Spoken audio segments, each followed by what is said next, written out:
first name? Real or Well, you can get my whatever. YouTube. Your YouTube name. my web one is Harry. Harry, right. So we're here, Harry, in Soho Square, lovely park, and you were playing your trumpet. And just to tell us a little bit about your life, because we were asking you, do you have anywhere that you would call home? Tell us about that, what you were just saying before. Yeah, I'm a geologist. Right. And I'm looking for a job in the mines. So if anybody's got a job for me underground, yeah, I'm ready. I'm qualified and ready. Okay, great. So Harry, tell us what your thoughts are about this whole idea of homelessness. Yeah, the government has this policy to turn homeless people into people who live in houses, but I think that's the wrong approach. They should be encouraged. They should try to find out why people want to be homeless and encourage them to live like that. So for example, the NHS has got this policy to if you don't have an address, you can't have a GP. And they shouldn't be doing that. They should be saying let's have GPs for people who don't have addresses. That one size fits all. Right. So what you're happy that you this is how you want to live. You don't want to live in a home like other people do you? Well, I can't live in a home because if I try and live in a home, I can't function in that environment. Right. Yeah, I just become dirty and messy. And at least if I'm outdoors, there are people out there who can complain about the way I stink, and then I stink, do I? I better take a bath. But if I'm in a house, I will stink, nobody knows about it, I'll start decaying, and I'll start getting skin infections. Interesting. So tell us about relationship, Harry. What happened to you, Harry? Just tell us very briefly what happened to you. You were talking about just a moment ago when you were in Africa. Was it Africa? Yeah, well, I have pre-existing autism, and then in 1990 I had contracted cerebral malaria that left me with emotional problems. I can't communicate in emotional situations because of whatever that malaria did to my brain. But do you think that don't you think everybody's got emotional problems? To some degree.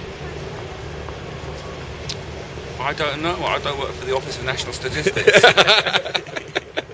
So it's I mean, have you ever met anybody else that's got difficulties expressing? Most of the people I meet have got problems because the kind of people that I meet in life seem to be people who seem to have alcohol or drug problems or sexual issues I don't meet well-to-do professionals who don't have problems. Do you think well-to-do professionals don't have problems? Well, I don't know. Maybe they're just scared that mine will kind of rub off on them and make them even worse. Can you just describe what happens when you get into a position where did you get very angry or do you get? Okay, if I'm very happy, in November I was in Cardiff at the Metropolitan University graduation because my friend was graduating, and I was very happy and excited that she'd managed to graduate. And then when they called her out, they didn't read her name properly, and so the first thing we saw, she was leaving the podium. And I stood up and I said, please, can my friend Diana Baguma Agaba please come back to the podium, because we didn't hear you call her name, so we couldn't applaud for her. And they refused, so I refused to sit down. And then they called the police, and they handcuffed me, and they dragged me down 3 flights of stairs and threw me into a police van, broke my wheelchair and dumped me at Cardiff Central train station without money or a ticket, and a broken wheelchair.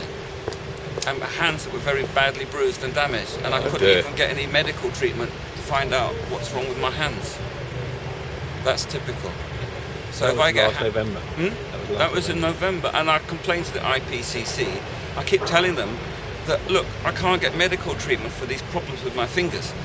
And they said, it's not our job to record it. It is their job to record it, they're just lazy. Well, I'd say under-resourced, let's put it politely. Under-resourced to record my concerns. But theoretically, if the police have damaged my hands by handcuffing me and dragging me down 3 flights of stairs, and I don't have the mental capacity to seek NHS medical treatment or any medical treatment, and I inform them of that, then they should be saying, hang on a second, we've damaged this chap's hands, we have to undo the harm that we've done to him. Let's make sure that he receives some kind of test to find out if, what's gone wrong with his hands. But my hands are more clumsy than what they normally are. Okay, well, thank you very much. It's been most enlightening talking to you, Harry. Would you like to play a tune? Play us out with a tune? You know, my favourite is Green Sleeves. Can you play Green Sleeves? Do you do green sleeves? I can try. You've only been playing since Christmas, right? To be fair, not a Yeah. long time. Occasionally, yeah. Yeah. You're self-taught. Self-taught, why not? And I've got a friend, Tom Harrison. So if anybody wants to learn to play guitar as well as I do, they should contact Tom Harrison. Oh, do you play guitar? Guitar, did I say? I said trumpet. I meant Sorry, trumpet. Yeah. Tom Harrison. This is ode to Ode a to Tom. wonderful trumpet teacher.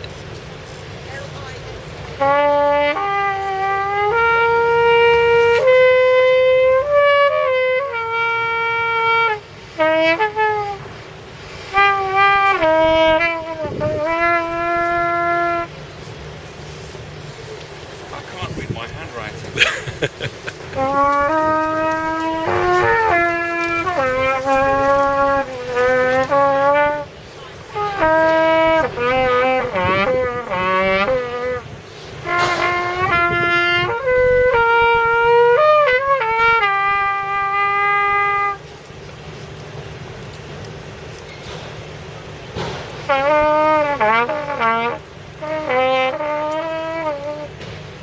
Okay, thank you. Thank you, bravo. It's a very Keep practicing. modern interpretation, if I may say.